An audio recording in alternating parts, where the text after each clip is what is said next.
Perfect. We're live now.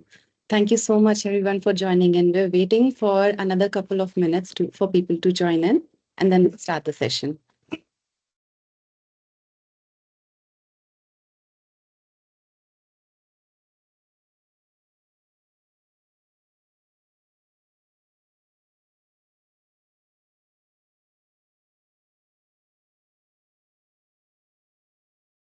We already have a lot of people here. It's going to be an interesting discussion. Very excited.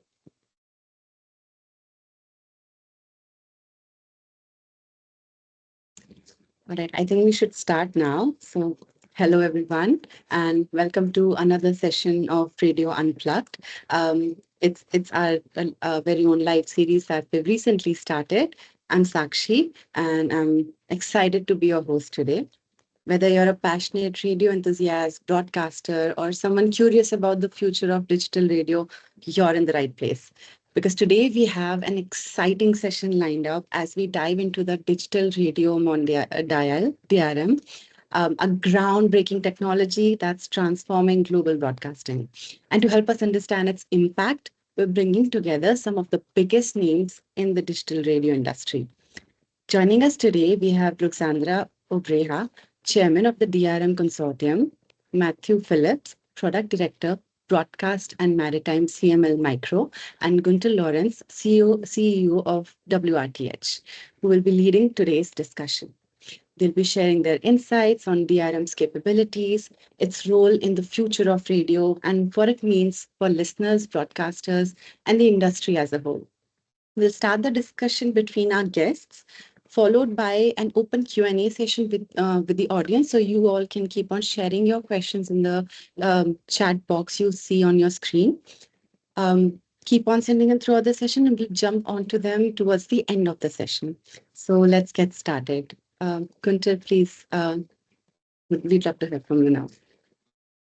Yeah, thank you, Sakshi, for introducing this session. Thanks, Ruxandra, and thanks, Matthew, to join. Thanks to everyone out there in the wide world of radio enthusiasts for joining this this session.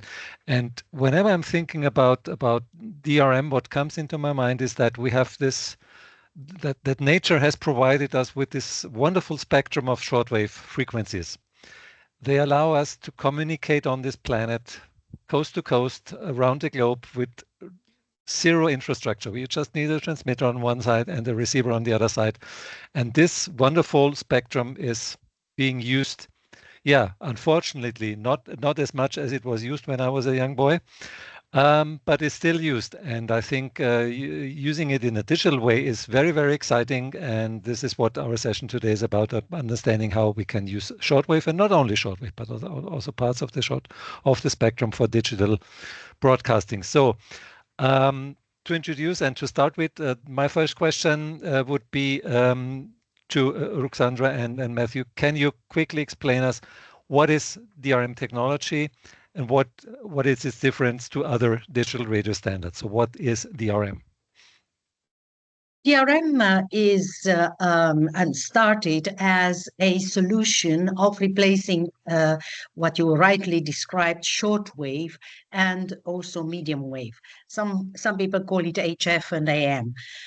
This happened about 20 years ago. DRM was really launched in China at its first meeting there, and we had engineers from a lot of countries. They were from the UK, from Germany, from US, and also from France. And that's why we have the name Digital Radio Mondiale, which is a French word for global. And we are truly global. In 2011, the standard was extended to the VHF bands. You are very familiar with FM. There is also band 1, less used, and band 3, which is occupied currently by television in some countries or by DAB in Europe. So the technology is digital. It covers all frequency bands.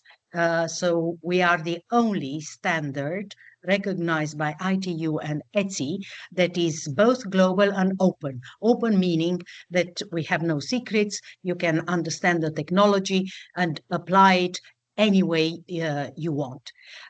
What is unique, as I explained, it's the only solution that will give you from the very local coverage to national and international coverage. We've got transmissions from the UK that reached Australia, New Zealand. We have recently got transmissions from New Zealand to southern Finland, from Romania to northern Brazil, and that is the beauty of shortwave. We have medium wave, and of course, lately we have been pushing a lot the solution for FM. It's a very interesting solution based on what people already have on the infrastructure that exists. But I'll stop here.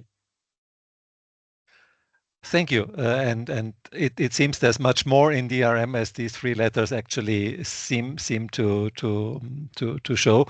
So and you already mentioned medium wave, but you also mentioned shortwave. So why do you think is DRM important for international, for global broadcasting? What does it do now, and what could be its benefits even more in the future? It's very interesting. I'm banging my own, and I'm sort of talking about myself. But before I came to this podcast, I just got noticed that in Red Tech, which is one of our industry publications in Europe, I've just published a blog about shortwave and the cuts that were recently announced by the Trump administration, affecting Voice of America, Radio Liberty, Radio Free Europe. And of course, they are international broadcasters. And this has put back onto the map the question about international broadcasting, public broadcasting, reaching into areas that might be under war conditions or emergency conditions, and so on and so forth.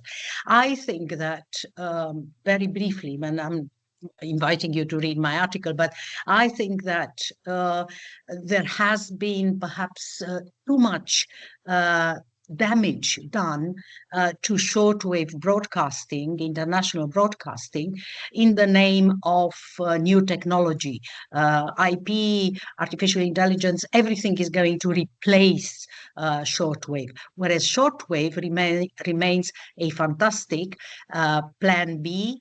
Terrestrial broadcasting doesn't need IP, doesn't need undersea cables, doesn't need any of that. And it can reach populations that otherwise are cut off or live in very, very difficult conditions. I think it is time to reconsider international broadcasting and strengthen it with the power of digital, and that is DRM. And don't forget, you spoke about the spectrum. When you give up frequencies, they are gone. And where do they go? Well, look at our friends in Russia, China. They will snap them up straight away. If they have no value, why do they need them? Why do they broadcast instead of ABC Australia to Pacific or in Africa? Stop. Okay. We talked about digital, and of course we know that there's analog shortwave is around since many years, almost close to 100 years since radio was as such invented and established. But how would DRM improve the listening experience compared to this traditional analog broadcasting? I think I will defer to Matthew, because I was going to say I'll pick that one up. Well, DRM allows a broadcaster to transmit good quality content to its listeners. So one of the things you notice immediately from DRM on shortwave is the very high quality of the audio. We've recently seen Radio Romania International actually upgrade their DRM infrastructure to support the latest of the codecs, which is the way that audio is coded for transmission. And with the latest codecs, which is known as XHEAAC, you can hear almost FM quality stereo music on HF with no background noise, no hisses, no pops, no heterodynes, and no fading. And so I think DRM allows broadcasters to transmit richer content.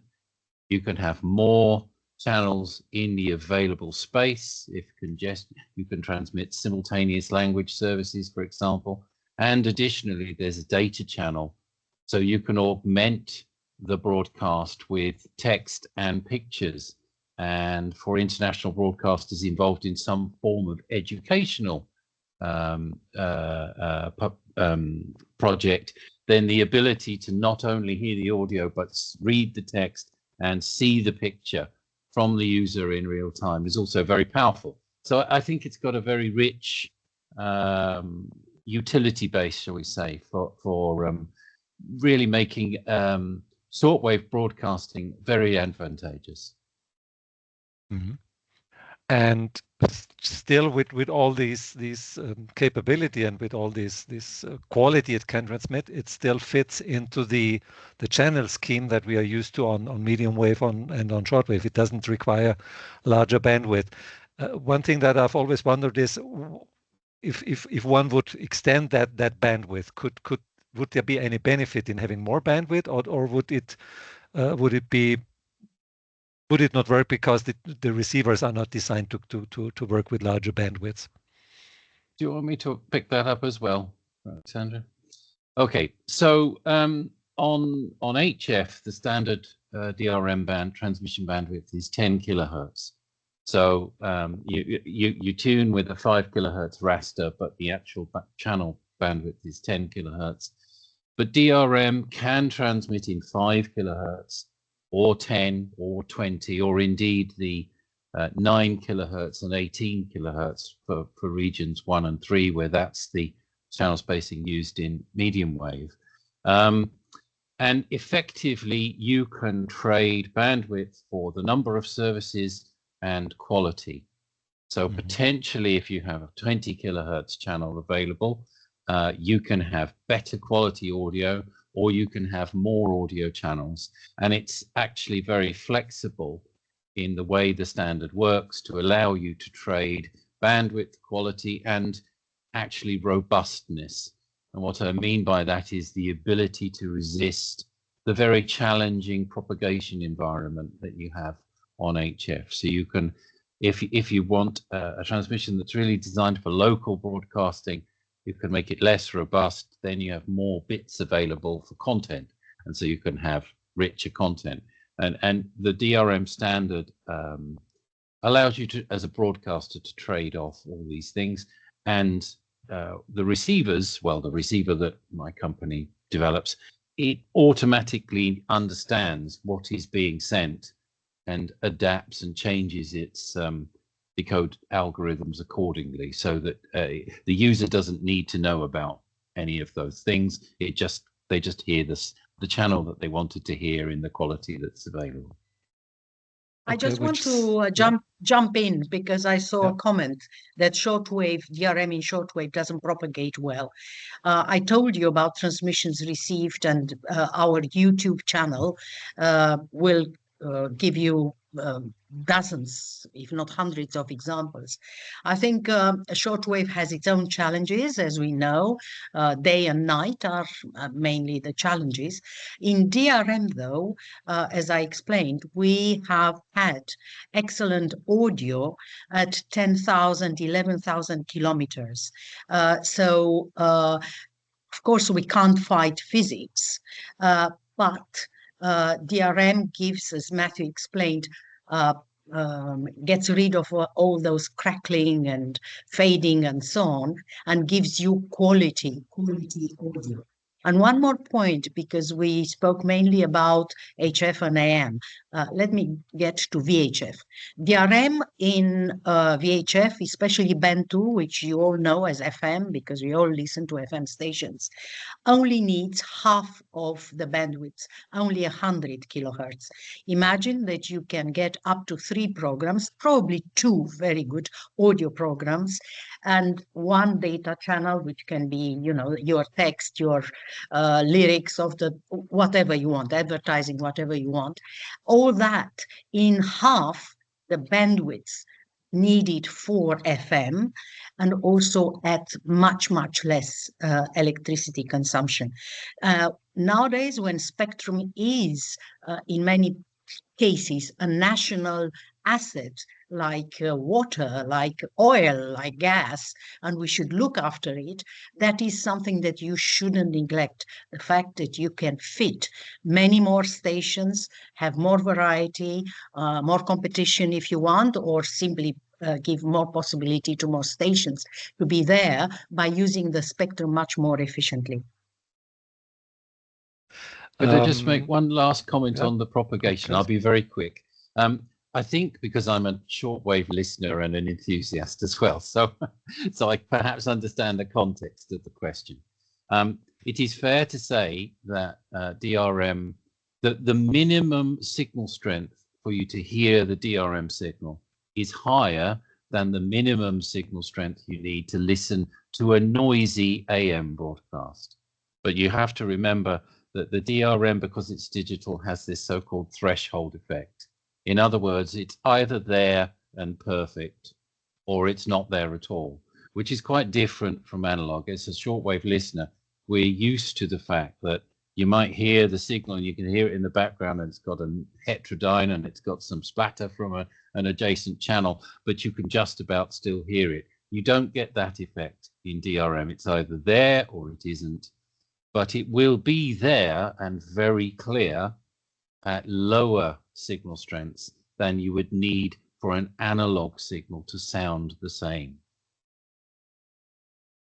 Yeah, thank you for that explanation. And if it comes from somebody who really shares our enthusiasm on weak signals, and that's most of us do, I still remember that in the old days of shortwave itself was used to feed programs to relay stations on a utility band frequency. So the receiver already caught a shortwave signal which went through fading and distortion and whatever was there, and then it was retransmitted. Which reminds me about Radio New Zealand. I think if I'm correct, using Yes. DRM for feeding. Perhaps you want to comment on how that came, how they took this decision, and give some background about this. Radio New Zealand are pioneers in that, and they are basically, to make it very simple, they are using DRM as a distribution of signal rather than, of course, if people have receivers and can receive it, that's fine. But they want their programs to reach a lot of the Pacific Islands, very scattered over a huge area, and frankly, with possibly less possibility of digitizing radio very soon, with populations that need information. And so they have decided to use, they have, I think, two strong, powerful shortwave transmitters in central Northern Ireland, and they have decided to use one of them for sending their programs in DRM format, in digital format. It is received as such in some of the islands, like Samoa, for example, and then it is reconverted to an FM signal, so people can listen to Radio New Zealand in Samoa, for example, if you are there. What really encouraged us very much was that last year, I think in the summer or in their winter, if you want, they replaced one of their old transmitters with yet another Unplugged transmitter, powerful transmitter. And I can only say they wouldn't have done that unless this whole distribution via DRM experiment or process hadn't been successful. It is very exciting, it is very interesting, and I can only tell you that every time we talk to African colleagues and partners, they are very interested. I mean, don't forget, some of the countries in Africa are as big or bigger than Germany or France, and they have scattered populations. So that might be a solution. We, as promoters of the standard, we would like to see receivers and listeners and, listening to digital.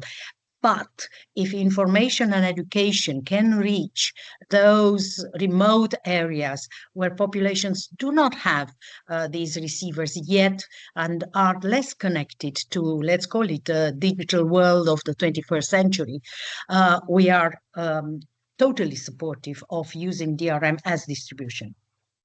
Mm-hmm. Yeah, and definitely, I think the people in Samoa, they will like the good quality of the DRM signal rebroadcast on FM. There's this concept of becoming green also in broadcasting. So energy efficiency is a major aspect. Would you like to say how DRM fits into this idea? We have now sort of tried to impress the industry, the broadcasters, the regulators, governments, everyone with the true green credentials of digital radio. Because digital radio is, first of all, more efficient. We explained the 2 to 3 audio programs on one channel in either the channelization of the HF and AM and 100 kilohertz in FM. But I think where a lot of broadcasters are suffering is that electricity costs have gone up. Therefore, running a radio station has become very expensive, whether you are a big public broadcaster or a small local community station. This is the bane of, and it is a personal challenge for ourselves, for our own households. And here we have very good news because digital, and I won't go into all the technicalities, we claim and we have established that in shortwave, medium wave, using DRM transmitter or a DRM upgraded transmitter, an analog upgraded to digital, will probably lower the electricity bill by 40 to almost 80%. And DRM in FM, which is more local, of course, we think as a ballpark figure that the electricity consumption can be reduced by almost 90%. People are still mesmerized and using in large numbers FM all over the world. One thing that people don't tell you very often is that FM is from a green point of view, electricity consumption, not a very, how shall I say, not a very good platform, because FM uses a lot of electricity. So by going digital, you can multiply the number of channels up to 3 and 1 data, and you can lower the electricity consumption for up to 90%. So if this is not green, what is green? It's, of course, dependent on the age of the transmitter. It depends, of course, on the power you use, the coverage you want to reach. I mean, there are many variables. What we have done, because people used to ask us, we have created a tool which is called the energy tool, which is created by the DRM. And it is a fantastic tool. First of all, it is free. You can get it from us free. Secondly, you enter the exact coordinates and power and all the details, actual details of your transmitter in analog, and then you can going and trying to find out what it would cost you to go digital. Then this tool, this machine, let's call it, will give you the exact saving of your particular transmitter, not of what I'm saying now in a very general way.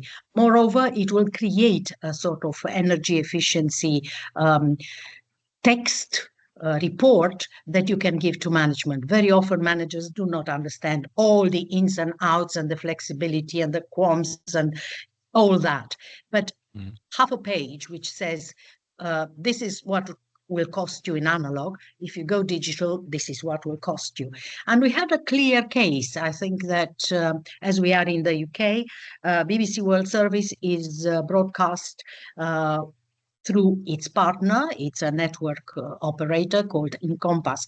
And they looked at their major transmission sites for BBC World Service across the world.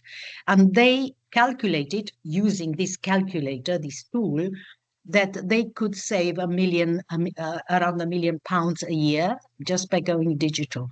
So Okay. Yeah. That would I be hope it's actually very convincing.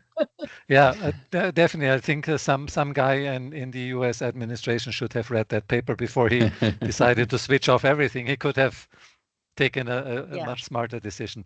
Now, time is progressing quickly. I would like to add one final question from my list, and then it's for our viewers and everyone here on this session.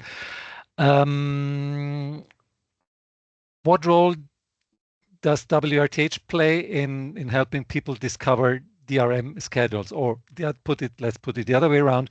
What can we do to make sure that everyone who wants to listen to DRM broadcasts can actually do it and can find out how good it sounds?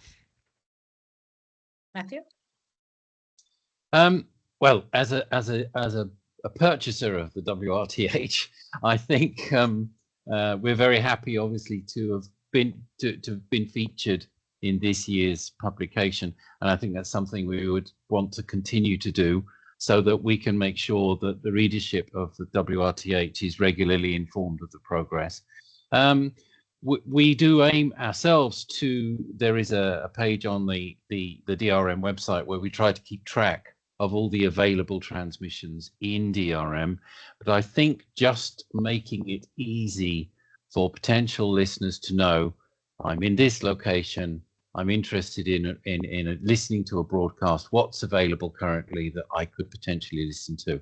And obviously we hope that more broadcasters will adopt DRM, and there will be more content for people to listen to.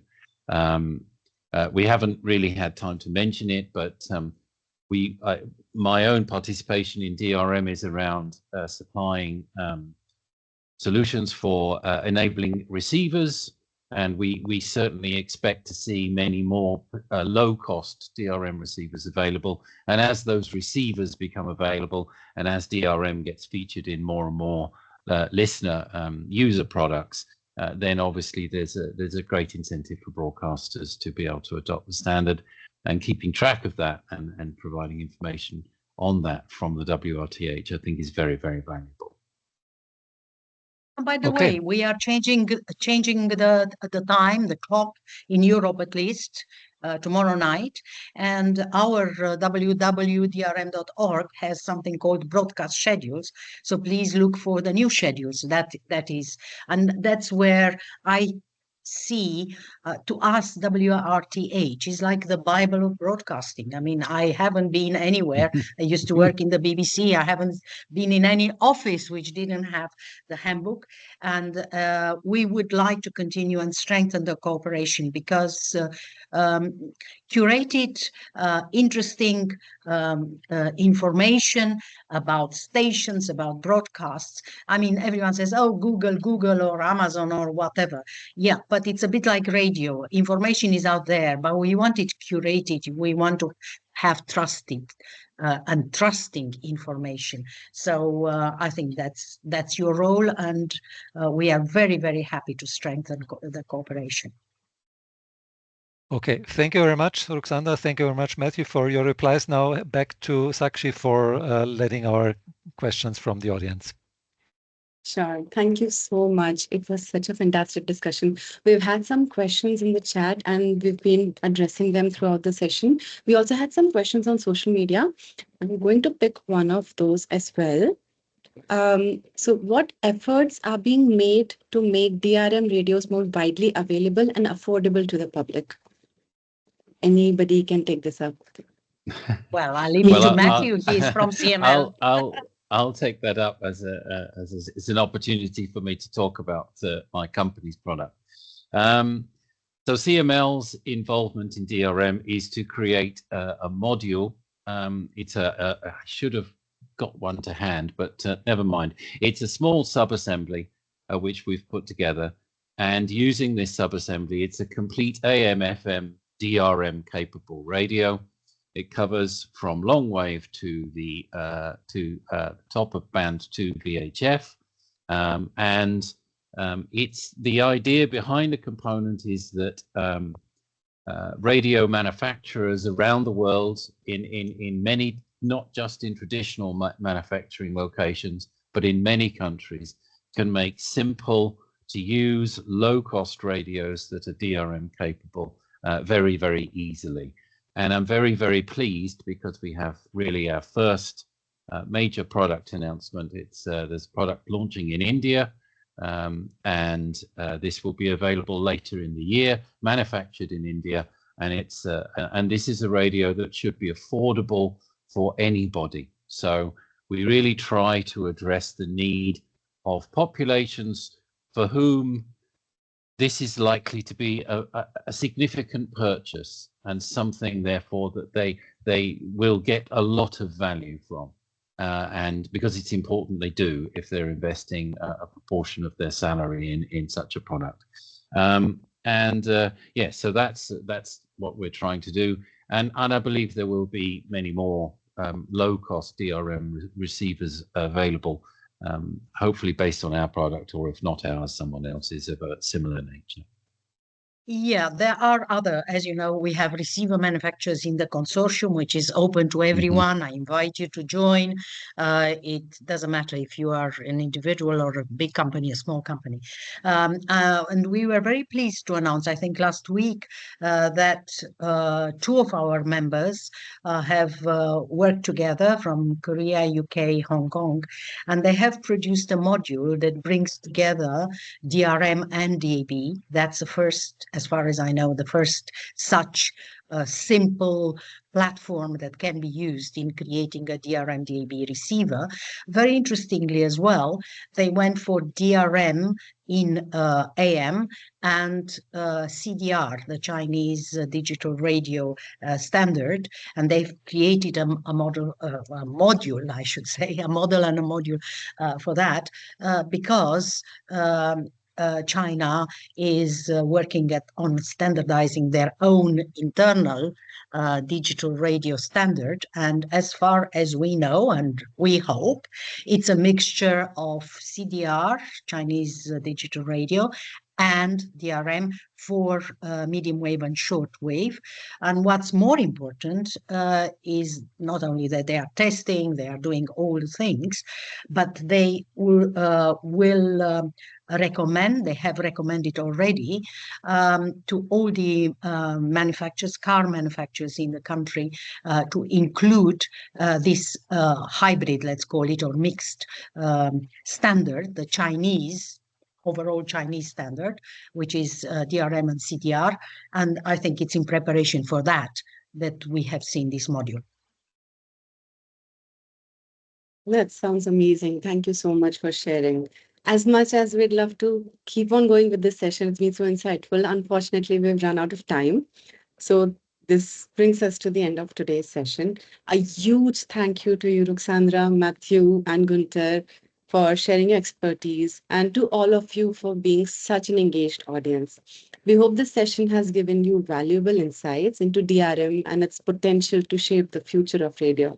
Before we wrap up, I want to quickly remind you that WRTH is more than a resource, it's a community. If you haven't already, make sure to check out our latest WRTH 2025 edition, the web app, and the ebook. And for the first time ever, yeah, we're officially announcing now, for the first time ever, a brand new WRTH merchandise collection. You can explore and order all of the WRTH products at wrth.info. And you can find out more information about the phenomenal work DRM is doing at www.drm.org. Thank you again for being here. We look forward to seeing you at our next Radio Unplugged session. Until then, keep tuning in and keep exploring the world of radio. Thank you so much. Thank you so much. Thank That's you, fantastic. And send us your questions and we'll reply to them. Yes. Yes, and become our members. Wonderful. We'd be more than happy to do that. If there's additional questions, do send them to us. Perfect. Thank you so much. Thank you. Thank you very much. Thank you all. Thank you all. Bye. Thank you. Bye. Bye-bye. Thank you all. Bye. Bye-bye. Bye-bye. Bye-bye.